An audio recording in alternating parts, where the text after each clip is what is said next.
El origen de los actos bélicos en Colombia comenzó en 1928, en el puerto de Santa Marta, donde miles de trabajadores de la empresa United Fruit Company iniciaron una huelga general en demanda de un aumento salarial, acceso a beneficios sociales y mejores condiciones de trabajo. La compañía no acogió estas demandas y, por el contrario, solicitaron la presencia de la fuerza pública.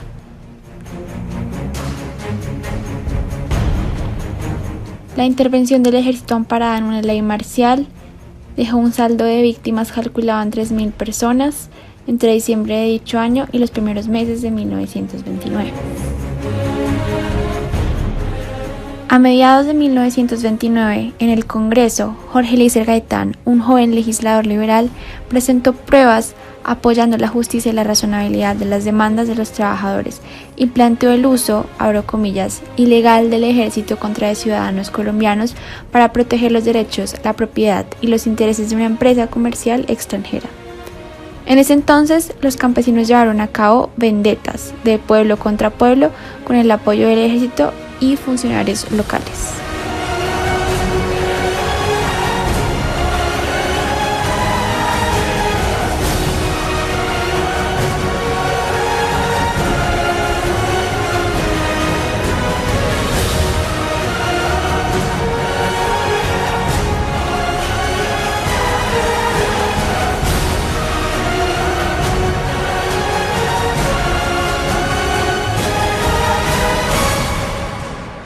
El congresista Jorge Eliezer Gaitán se convirtió en el máximo dirigente del Partido Liberal en 1948 y en el virtual ganador de las siguientes elecciones de 1950. En las elecciones de 1946, siendo candidato presidencial de una parte del liberalismo, el Partido Liberal Reformista, presentó un programa que se basaba en realizar profundas reformas políticas y sociales, pero sobre todo eliminar la violencia política. El Partido Conservador pensaba que se debía luchar de todas las formas posibles contra la, abro comillas, amenaza comunista, cierro comillas, que según él representaba a Gaitán, el PCC y todo lo relacionado con reformas del sistema político.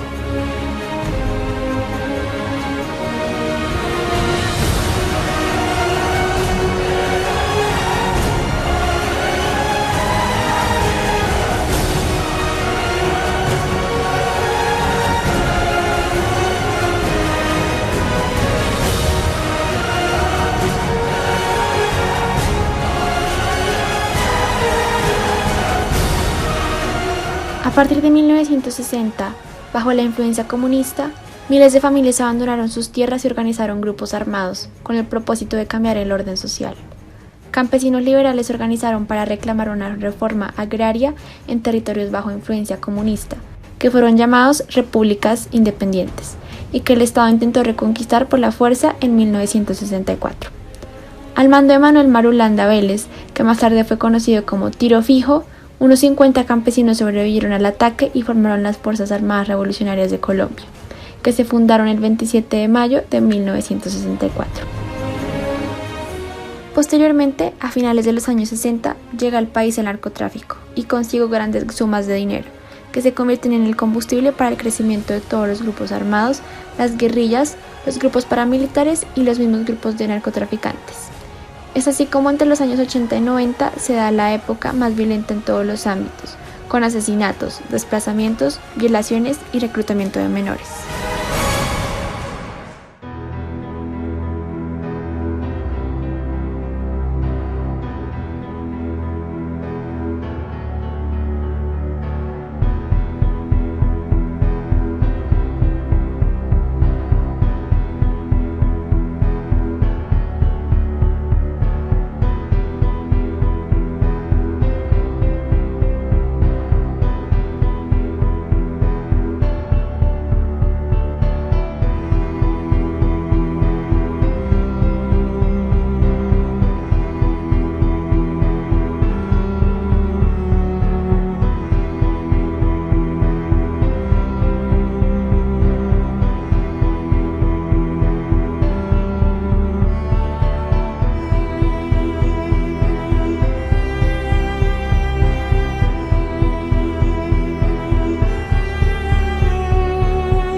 Además de la soledad de las víctimas, el informe comenta que, por haber sido una guerra que se ha concentrado en el campo colombiano y por tan largo tiempo, parece haber sido olvidada.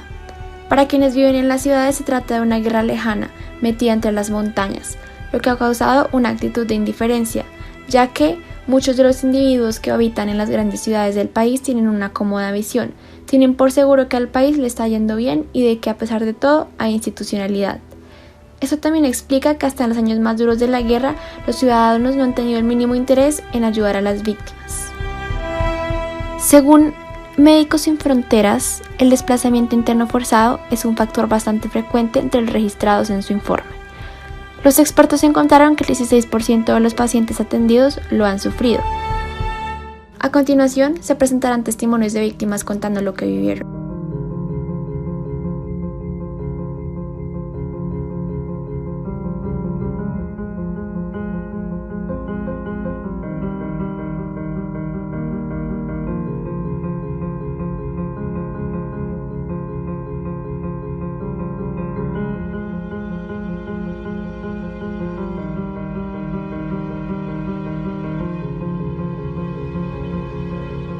El asesinato o desaparición en circunstancias violentas de un miembro de la familia es un evento recurrente.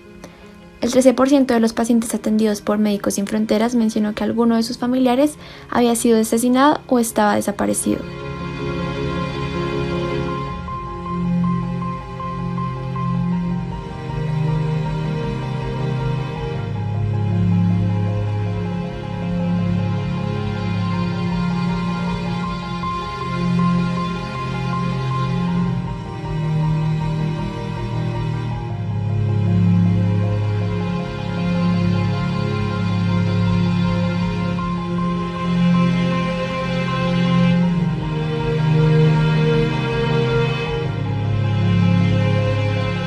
El 7% del total de los pacientes en dicha investigación confirmaron haber sufrido golpes y torturas. Afirman que, aunque sea difícil separar lo que se considera violencia doméstica o la violencia relacionada al conflicto armado, sin importar el caso, la exposición a este tipo de hechos impacta fuertemente en la salud mental de las víctimas y de los testigos.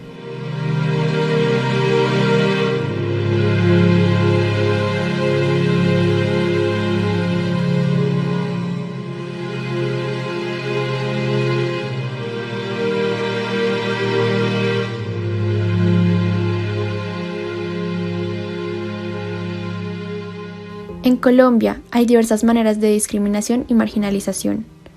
El 9% de los pacientes confirmaron que dichos métodos habían sido para ellos un factor de riesgo. En los testimonios de los pacientes se confirma que el tipo de discriminación que más han sufrido se relaciona principalmente con el lugar de procedencia. Abro comillas, se niegan a prestar servicios, presentan demoras injustificadas en la atención o incluso incurren en malos tratos.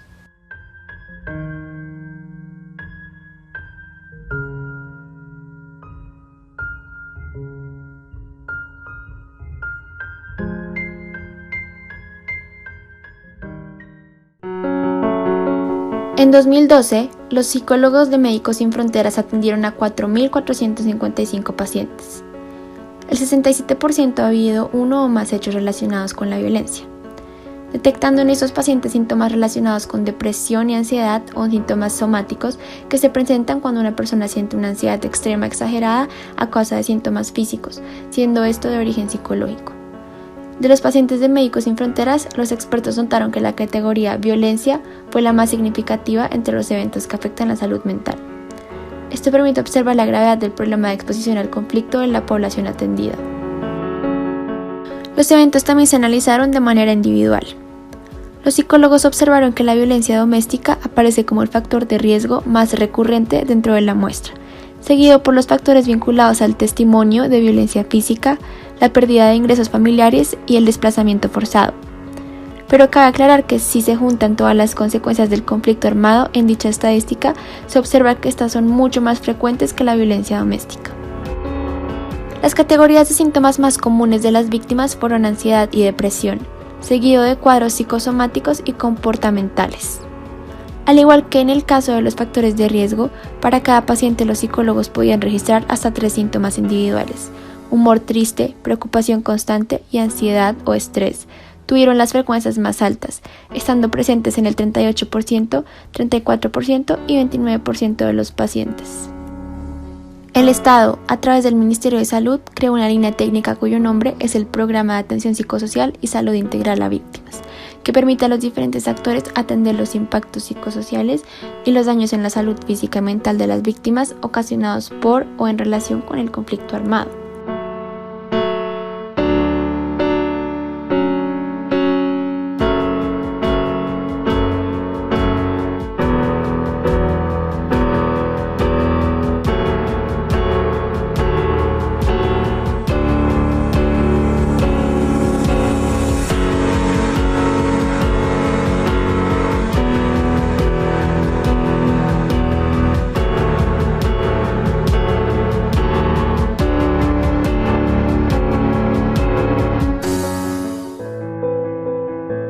Hoy en día, las personas que vivencian el conflicto armado tienen un 65% de posibilidad de desarrollar un trastorno afectivo bipolar tipo 2, es decir, depresión y hipomanía, y esto precipita otros tipos de psicosis. Es indispensable profundizar más sobre esta temática mediante estudios investigativos en esta área, que estén enfocados en el apoyo emocional y la reparación del tejido social en Colombia en víctimas y actores de este conflicto armado.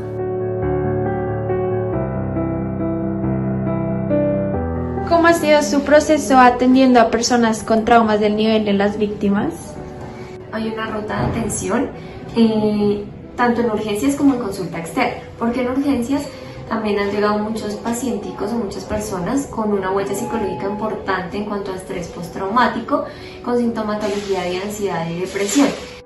De ahí se hace un proceso de atención para que sean direccionados a consulta externa con un trabajo conjunto de psicología, trabajo social y psiquiatría. ¿Cómo se debe actuar ante las víctimas durante el proceso?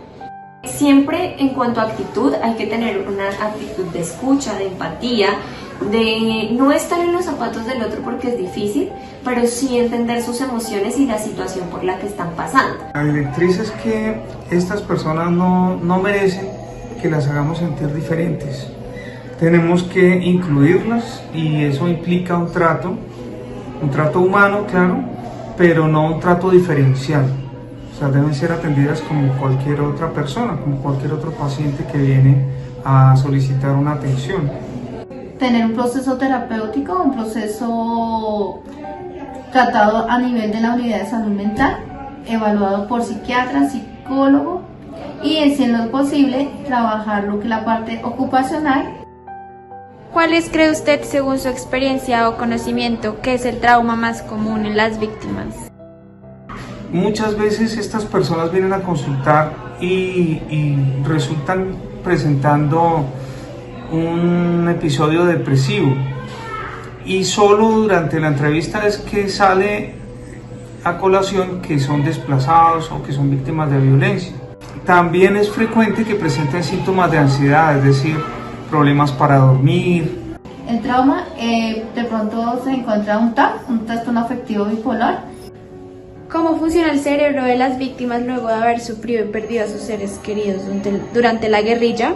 ¿Qué es específicamente lo que sucede para que tomen acciones agresivas o depresivas? Por favor, especifique cada situación.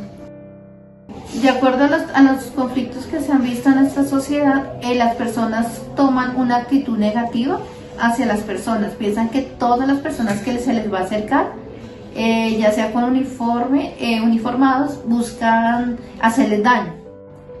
Se sabe que una de las principales consecuencias de las víctimas son la ansiedad y la depresión, y estas son actualmente condiciones muy comunes en diferentes personas.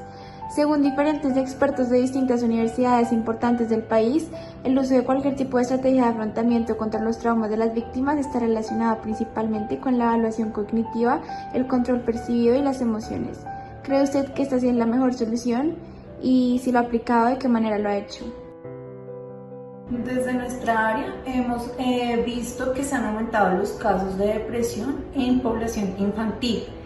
Es importante mencionar que sí debería haber más apoyo en este tema porque afecta todas las actividades dependiendo de la población de la cual estemos trabajando. Me parece importante poder continuar y afianzar y que generen y creen más programas para que esto se lleve a cabo. Se sabe que en las medidas de reparación integral para la construcción de la paz se encuentra la idea de la rehabilitación psicosocial, donde el gobierno se compromete a implementar medidas de recuperación emocional a nivel individual y a poner en marcha estrategias de rehabilitación comunitaria para la reconstrucción del tejido social. En cuanto a su experiencia, ¿cree usted que el gobierno sí les ha dado suficiente importancia a sus compromisos? ¿Cree usted que se han priorizado muchos más los otros deberes de este proyecto político? Y según su experiencia, ¿qué tanto ha avanzado dicho proyecto en la reparación de las víctimas? Creo que falta habilitar más redes de manejo frente a este tipo de violencias. Creo que hay muy pocos profesionales trabajando en el tema, hay desconocimiento en el tema, no solo a nivel de salud, sino en otras áreas. Los temas de depresión, los temas de ansiedad, todo lo que tiene que ver con víctimas de conflicto armado, con víctimas de abuso sexual, con todo tipo de víctimas, creo que es un tema que en este momento, a pesar de que no está totalmente documentado, está totalmente en amplitud, o sea, creo que está creciendo y el trasfondo es bastante grave.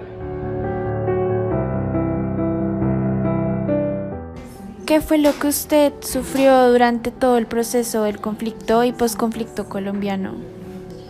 Sufrí desplazamiento, violencia sexual, miedo,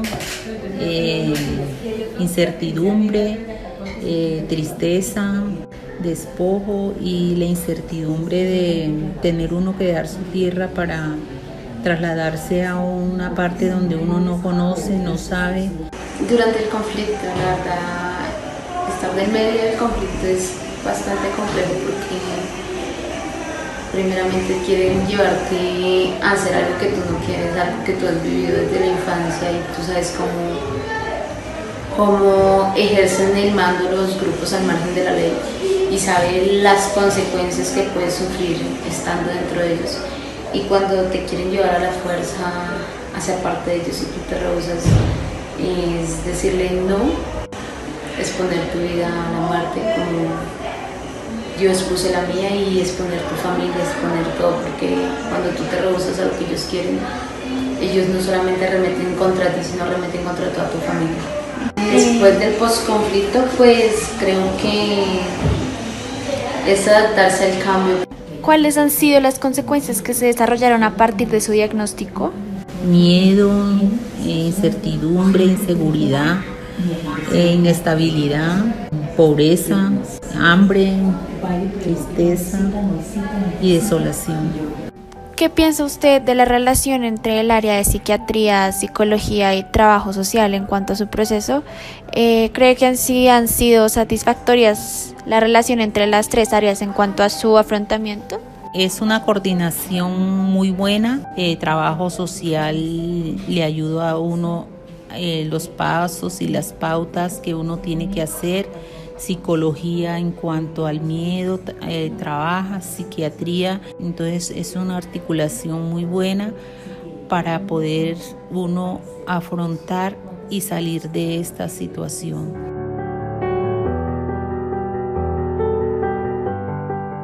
La revisión de artículos, noticias, entrevistas a profesionales de la salud y víctimas de la violencia coinciden en que todas las formas de violencia mencionadas en el proyecto generan secuelas emocionales que rompen el equilibrio que mantiene la salud mental, generando patologías como ansiedad, depresión e incluso esquizofrenia. La indiferencia, invisibilidad hacia las víctimas del conflicto armado por parte del Estado y la sociedad en general es la deficiencia que más impacta a esta población. Sumado a esto, el desarraigo por el desplazamiento a las ciudades, la separación familiar, la dificultad de acceder a un trabajo, las deficiencias del sistema de salud, todas ellas generan un desequilibrio en la salud mental, como mínimo trastornos de adaptación e incluso patología mental mayor.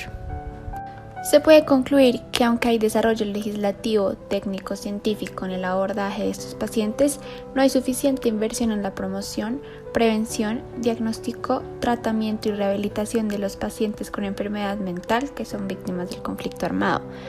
No hay una política que permita identificar los afectados en forma temprana para así lograr tratar antes de que se desarrolle patología mayor e incurable. Es prioritario la atención oportuna, ya que una enfermedad mental avanzada lleva a otras y estas desarrollan consecuencias de sufrimiento extremo hacia la víctima. Se debe mejorar por parte del Estado los mecanismos que permitan identificar a toda la población que ha sido víctima del conflicto armado. Esto implica un censo que llegue a toda la Colombia rural y urbana. Esta información permitirá definir la cantidad de recurso humano técnico, logístico, infraestructura y por ende económico que se requiere para abordar de una manera integral a esta población. El abordaje integral debe incluir en primera instancia la socialización a todo el país de los resultados de este censo, estrategias de sensibilización en el tema a toda la sociedad colombiana, permitiendo hacer visibles a todas las víctimas. Definir los actores del conflicto armado, víctimas y victimarios, consolidar los mecanismos entre ellos la JEP, es decir, el componente de justicia al sistema integral de verdad, justicia, reparación y no repetición, para hacer realidad el concepto de verdad, reparación y promesa de no repetición. Paralelamente, se debe destinar los recursos necesarios para el diagnóstico temprano, tratamiento y rehabilitación de las patologías mentales en víctimas del conflicto armado. Trabajar coordinadamente con universidades públicas y privadas en la generación de líneas de investigación que permitan profundizar, generar conocimiento y enriquecer el abordaje integral alrededor de todo lo concerniente al tema de víctimas del conflicto armado. Por último, no se puede considerar abordaje integral si no se genera estrategias que permiten el acceso al trabajo y la integración social de todas las víctimas. ¿Cómo ha sido su proceso de adaptación del campo a la ciudad? Si pudiera elegir, ¿se quedaría por el resto de su vida en la ciudad o se devolvería al campo? Yo vengo de un pueblo llamado Chiriguaná Cesar, donde me hace falta mucho mi pueblo, mis costumbres. No me hallo en la ciudad y desearía volver a mi tierra.